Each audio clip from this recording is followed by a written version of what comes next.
Speed and agility will take you very far as an athlete. This video is going to break down 5 different drills, and all you need to do them is have 4 cones.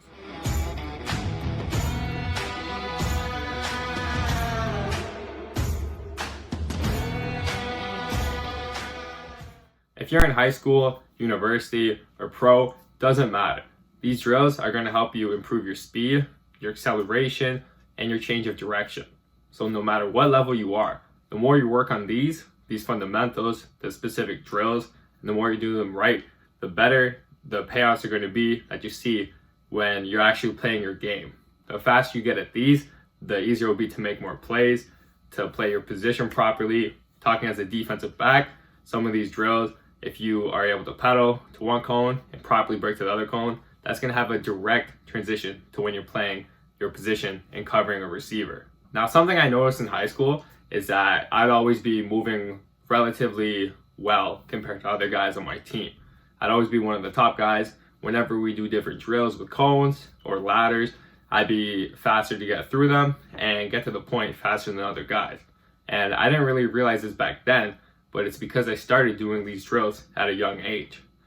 Now, they are pretty basic. You only need 4 cones, 4 water bottles, 4 shoes to do them. But there's a major payoff to doing these drills and getting fast, getting proper technique, getting really good at them.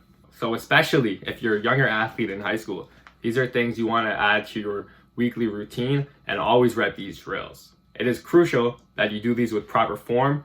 You have your right arm movement, feet, all the technique, and I'm going to break that down and demonstrate it throughout this entire video. So make sure you watch to the end, because if you're not doing the drills properly, you're not getting perfect reps, and that actually won't translate to perfect performance. If you get a lot of bad reps in practice, that's what you're going to be doing when it comes time for the game. Now, you are definitely going to get better by doing these drills and implementing them into your training routine, but that's not enough. So make sure you share this with your teammate, your friend, even your competition, because iron sharpens iron. When you get a whole team of guys who do drills like this and constantly work on the technique, their speed, and all that, that's when you win more games, you win your championships, you all get recruited, and you really reach your goals and live the dream together. So just click that share icon under the video and get everyone better as well. And if you have not done so yet, the biggest thing you can do right now is subscribe to this channel. We have a lot of new content coming out soon that's really going to help you reach your goals. So click that subscribe button and be sure to keep up with our latest posts. And if you want more content, check out the Instagram as well at Pick6Athletics. You will find some more drills, some more posts, technique, football, all that, so you can become the best version of yourself.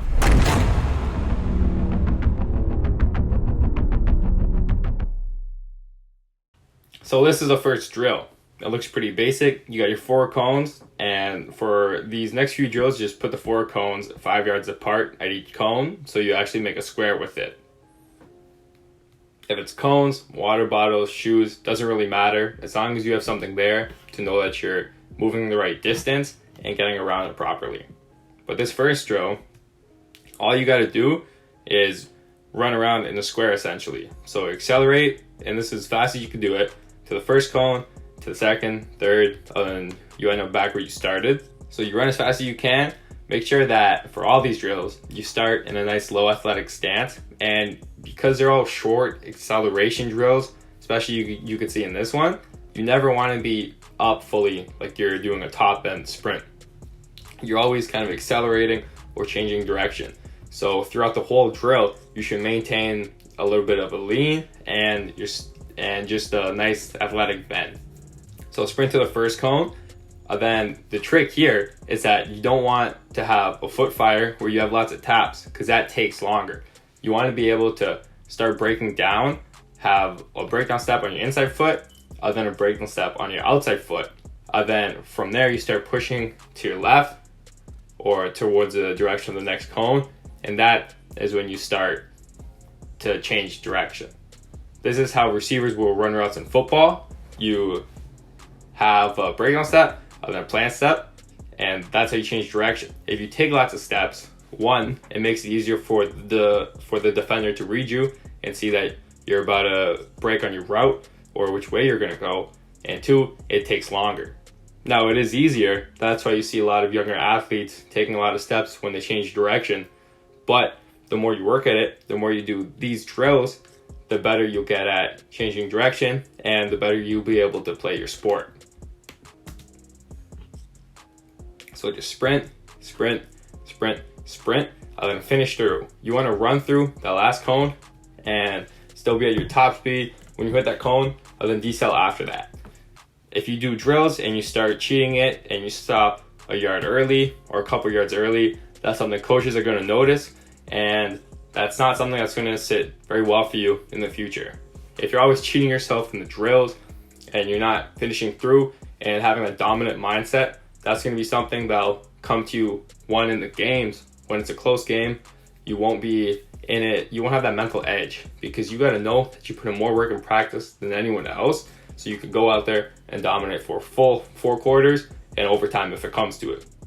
And then on the other side, coaches, recruiters, when they talk to high school coaches, sure, they want to know about your numbers, how you are as a player, but more importantly, they want to know who you are as a man or a woman. Because when you're going from high school to uni, it's pretty hard to tell who's going to make it, who's going to last. So they have to know your habits, what type of student you are, and who you are off the field. So if you're someone who's going to always stop shy of the cone, that's something that recruiters aren't going to like, and that won't sit well for you in the future. Now we got the second drill out of 5 for today. And the great thing about these drills is that you could do them anywhere. You don't need lots of space. I'm at the field because I love being there. But if you got a park, a backyard, there's really no excuse. You can always put in work, get better. Even if it's quarantine, even if it's Corona, you could always do the stuff like this around your house and always get better. So the second drill, so I got 4 cones in that box setup. Sprint to the first cone, shuffle, back pedal, and then shuffle to the last cone. Now it's basic, but you need the basics to do anything else.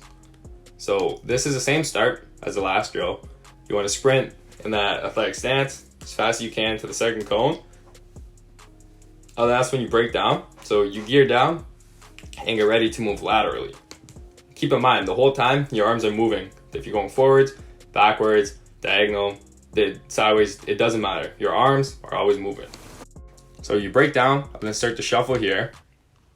And when you shuffle, it's crucial that you don't click your feet. You keep a strong wide base. But you also don't have your feet too wide that they're outside of your base. Because the further your feet are outside like your shoulders and under you, that means that the longer it'll take to break, change direction.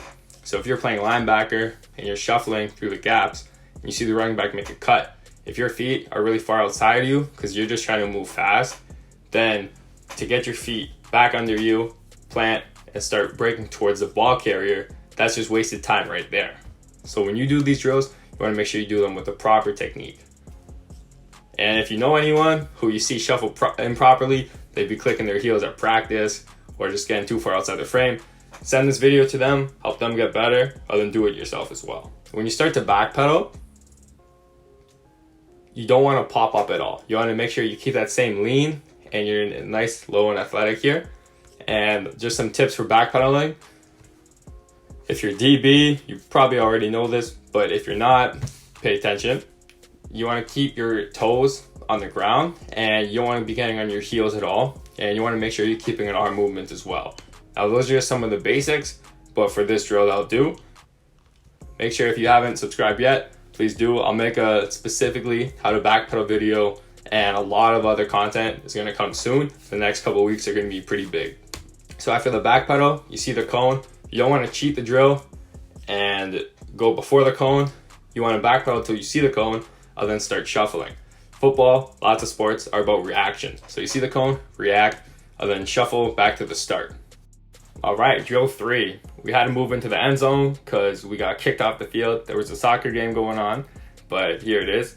You got 4 cones again, same kind of setup. And this is going to be DB, linebacker's favorite drill because you're doing the open up just like you would when you actually play. So you start the first cone, sprint, just like before, to the second cone, the one in front of you. Then you want to open up. And when you open up, you want to make sure that if you're opening backwards to your right, that left foot, you're getting your toe in, which means it's going to start pointing towards the direction you're going to go. And this will make it easier for your hips to open. Another point is that when you open up, you want to look at the cone to see which direction you're going. And then when you flip your head, your arms are also going to flip with you as well. So if you're opening backwards to your right elbow is going to shoot backwards, and your left arm is going to be driven forwards, which will help your whole body turn and move as one. You want to be a fluid athlete. You don't want to look choppy and like your body's moving at one speed and your feet's moving at another. So sprint, open up, gear down, come up, and then open up. Now the gear down here, this is something that's going to help you changing direction in lots of different instances. Gear down around the cone, and then sprint out of there as fast as you can to the next cone. As a defensive back, if you're opened up covering a man, and then he breaks down, he does a comeback to the hook, that's when you have to do this type of gear down. When you're sprinting one way, come down to the other. So this drill, there's only a few parts to it, but there's so much that it helps with.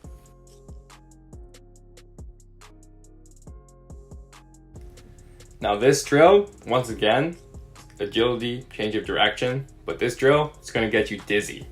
So you run up the first cone, second cone, third cone, fourth cone, and you do the same thing every time. You get your inside hand down on the cone, so you know that you're nice and low, then spin around it, sprint to the next one. And it does look funny, but I'll tell you, this is a very beneficial drill if you do it properly. The easier you can do this, the easier it's going to be when you have to, for one, spin in football, but just changing direction. When you do this in a full circle, and then you go out there in a game and you only got to change like a quarter of the direction here, like a 90-degree break, it's a lot easier to just move your hips, your body, just a little bit when you're used to doing the whole thing. Another thing with sports, football especially, you do most of your running with tilted hips, which means that you're not running straight like track, you're actually running on an angle. This is one reason that there's some guys who might not have the fastest track speed, but they look really fast when they play because they're really good at running on a tilted angle. And this is one way to mimic that, because you're running, it's not exactly running, but you're moving your feet and your legs really fast to get around the circle.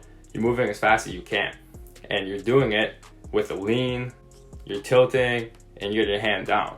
So if you can do this, when you have the ball in your hands especially, it's going to be a lot easier to make plays. And even though you don't do exactly this on the field, the better you get at doing the hard things, the easier things will become. If you can do really complex drills, when you go out there on the field and it's game time, you've already done what's harder. So there's no stress, no worries. You know that you'll be able to juke, spin, and it'll all come naturally.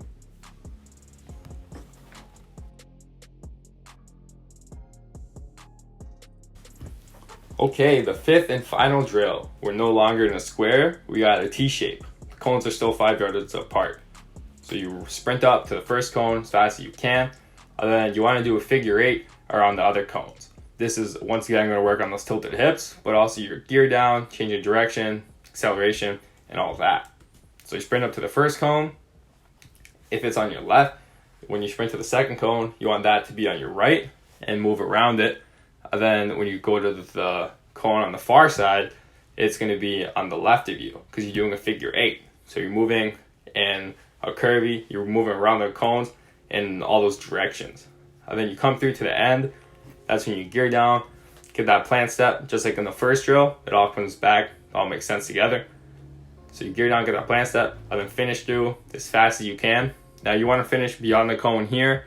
I was just demonstrating the drill, but when you're doing it to get better, to improve yourself, to improve your game, you want to make sure that you're doing all the drills as fast as you can, and you're doing them as best as you can. Finishing through the cones, putting in extra work, so you get better, and there's no doubt about it. What will help you a lot with this drill is keeping that lean, staying low. If you're really driving out of this the whole time, and you feel like you're always accelerating, especially when you're changing directions, then you know you're doing it properly. You don't want your head to be up, and you don't want to be upright, shoulders back and relaxed like you're top end sprinting. You want to be down there, driving, having a low heel recovery, and driving your knees, because this is really all about acceleration and change of direction in this drill. And when you're playing sports, that's what a lot of it is. That's why this could take you a long way, because if you get really good at these drills, acceleration, a change of direction, when you're playing your sports, you're going to be making more plays than anyone, even if they're faster than you with their top end speed. Because what you put on film is what gets noticed. And when you get noticed, you can be taken a long way in your sport. Okay, so now you've seen the drills, and it's time to go do them. You're going to be a faster accelerator, coming in and out of those breaks, and better at changing direction. The next thing to work on is your top end speed. So if you haven't already, check out this video to work on your top end speed. These are my 2 favorite drills, and when you do them properly, I'll explain the video, you're really going to see massive improvements with your running. Comment your favorite drill from today below, and have a great day. Bye-bye.